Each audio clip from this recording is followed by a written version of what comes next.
In today's video, I'm going to teach you how to find Cloudways application credentials.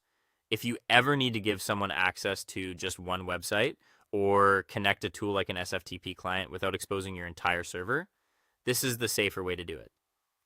In Cloudways, there's an important difference between master credentials and application credentials. Master credentials can affect the whole server, while application credentials are limited to a single app. That makes them the better choice when you want controlled, isolated access.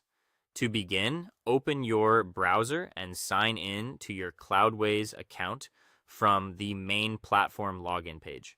Once you're inside the dashboard, go to the Applications section in the top navigation.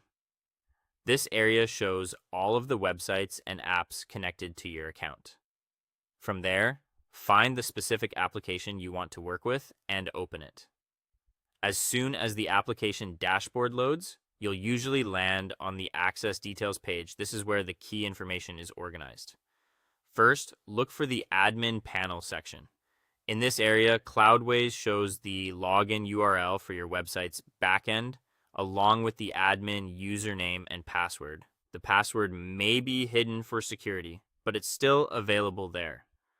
A helpful tip is that you can click inside the username or password field to copy the value directly, which helps avoid typing mistakes. Next, move down the same page until you see the Application Credentials section. This is where you can find the connection details used for SSH or SFTP access for that specific application. Here, Cloudways displays the public IP address, which acts as the host, and the connection port, which is typically set to 22. If you need to create a separate set of credentials for a developer, contractor, or external tool, click. Add in the application credentials area. Enter a custom username, create a strong password, and save it. Once saved, those credentials will apply only to that application, which helps keep the rest of your server protected. After that, take a moment to review any existing credentials listed there.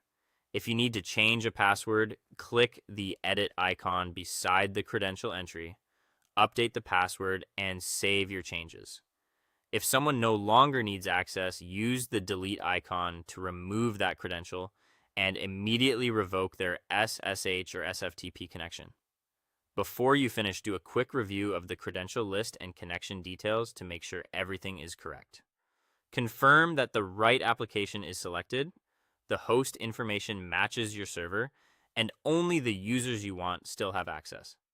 That's it. You now know how to locate, create, update, and remove Cloudways application credentials safely without exposing full server access. Thanks for watching, and I'll see you in the next video.